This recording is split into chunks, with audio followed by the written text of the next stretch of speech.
House Republican efforts to impeach President Biden in jeopardy this morning. Lawmakers grilled the president's brother, James Biden, behind closed doors for more than 8 hours yesterday. He said his older brother, quote, has never had any involvement or any direct or indirect financial interest, end quote, in his family's business ventures. This comes after a former FBI informant whose claims were central to the GOP inquiry was arrested last week for lying about Biden and his son Hunter accepting $5 million bribes from a Ukrainian energy company, Burisma. Lauren Fox is on Capitol Hill with more. Everyone probably knows what a 1023 form is now, and that is at the core of all of this. What was true and what was apparently very not true. Yeah, and this latest news about Alexander Smirnov really still reverberating through the Republican majority as they grapple with what it means for their impeachment inquiry moving forward. You have a number of Republicans who were always looking for more direct evidence that would connect Joe Biden directly to his son Hunter or his brother James's business dealings abroad. And so far, Republicans haven't found that. In fact, one of the foundational pieces of information that they had used is now been discredited. And I will note that that is not sitting well with a lot of Republicans who wanted to get more information to begin with. Here's one of those members, Ken Buck. We were warned at the time that we received the document outlining this witness's testimony. We were warned that the credibility of this statement was not known. And yet people, my colleagues, went out and talked to the public about how this was credible and how it was damning and how it proved President Biden's, at the time Vice President Biden's, complicity in receiving bribes. It appears to absolutely be false and to really undercut the nature of the charges. And key chairman James Comer, Jim Jordan, they are trying to downplay the importance of Smirnov's 1023, arguing essentially that that was never really that important to their impeachment inquiry. But we should just point out that at this point, Republicans are in a really tough position because they have voted to open this impeachment inquiry. But there were a number of Republicans who had noted at the time that they needed to see more direct evidence before they would be willing to actually vote to impeach Biden. Right now, it's so unclear how exactly Republican leadership is going to deal with just the reality that right now it looks like the impeachment probe is starting to really unravel. Fox, you reporting on appropriations at 5 in the morning is like 6 espresso shots straight to my veins. So you know I'm going to ask you about it. The other thing we're unsure about when it comes to House Republican leadership is how are they going to fund the government? The deadline is on March 1st. They're currently on recess. You and Mel Zanona have a great piece out this morning kind of walking through the process, what's happening behind the scenes. Do they have a plan?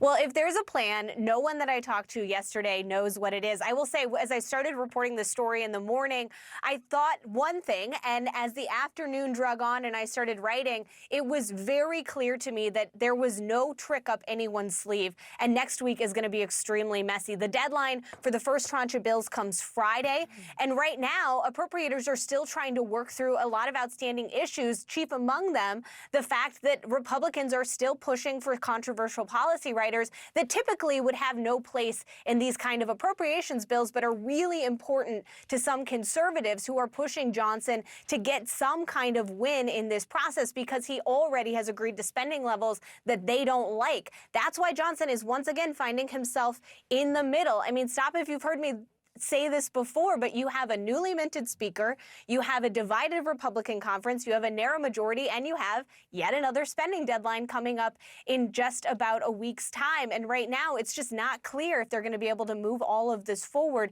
and avert a shutdown. I think that it's, pretty dire given the fact that they're leaving all of this to next week. And I'll note, House Republicans don't get back to Washington until Wednesday next week. Didn't we just do this? What's the rush? It feels like we do this every 2 months. Thanks, Lauren. Thanks, buddy. Well, back with us, Natasha Alford, Jim Messina, and Alice Stewart. We'll get to the spending stuff in a second. But Alice, on the impeachment process, there were a number of Republicans who just kind of said okay on voting for a formal inquiry, but weren't totally sold on the actual end game here. I can't fathom they are any more sold now and probably a lot more reticent to move forward. What's the purpose of this, given what's happened this week? Yeah, many are really discouraged about the fact that the FBI informant has come out to be not credible and really undercuts the basis of this inquiry. But others I'm speaking with say, look, this was central to this impeachment probe, but it was not the only basis for the impeachment probe. And those I've spoken with say there are WhatsApp messages, there are emails, there's other information that go to support this claim. And look, they say, while the FBI informant may not be credible, there are still some basic truths that they are working to uncover and following the facts. That is Hunter Biden serving on the board, being paid a lot of money, having no qualifications, seeking help from prosecutors, as well as Joe Biden's work and involvement in potential conversations there. And then we heard from James Biden, the president's brother, who talked at length, according to those in the room, about protecting the Biden brand and influence peddling surrounding Joe Biden. Look, what we have right now makes this probe look very bad. But if they do have other information that corroborates these claims, they need to get them out there fast, because people are starting to not see the light at the end of the tunnel with this probe. Jim, there are, to Alice's point, there are a whole lot of maybes, buts, potential caveats around all of this. Can we just listen to James Comer? Lauren talked about, there's James Comer, there's Jim Jordan. Let's listen to James sort of saying, well, we still have something here. Here he was. He wasn't an important part of this investigation because I didn't even know who he was. All I knew was there was a 1023 that alleged bribery. My investigation's about all the money the Bidens have taken from China, from Romania, from Kazakhstan, for Russia, nothing in return. For nothing This in guy return. has absolutely nothing to do with it. Crazy. We got a tip. We investigated. We couldn't figure out who it was. But this guy is central to that form that he's talking about. I mean, that's the crux of it. He's the whole case. He's the whole missing link. And they've now looked at this for 5 years, and now they have absolutely no proof of anything. This whole thing is a sham. And by the way, we're also bearing the lead here. The witness also admitted that he had contact with Russian intelligence who gave him some of this stuff. Like, we are talking about just an unbelievable tale of ridiculousness and woe, and this whole thing's falling apart. And exactly to Phil's great point, when they should be focusing on balancing the budget, getting a deal, and moving this country forward, and yet they still refuse to realize this whole thing is nothing, and they should just go on and do the business of the American people.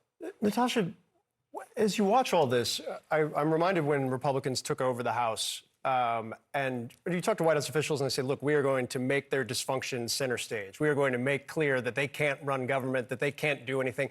And darned if they haven't tried everything in their power in the chamber for House Republicans to prove the White House right about that. And yet it doesn't feel like it resonates more broadly. Why is that? Well, I think that clip that you just showed, it says a lot. It illustrates the moment that we're in right now, even in the face of facts, right? As Jim said, Smirnov was really the basis for a lot of the accusations that we saw. There is always spin. There is always a commitment to this narrative that Biden is somehow corrupt, that Biden deserves to be impeached. And so when you have a 24/7 conservative right-wing media willing to go with whatever the conspiracy of the day is, the facts kind of don't matter, unfortunately. Now, what the American people will take away from that, we will see. But I do think that there's a frustration when you add what happened with immigration, that people are saying, why can't you get things done? Does this really matter more than what we are dealing with in our everyday lives?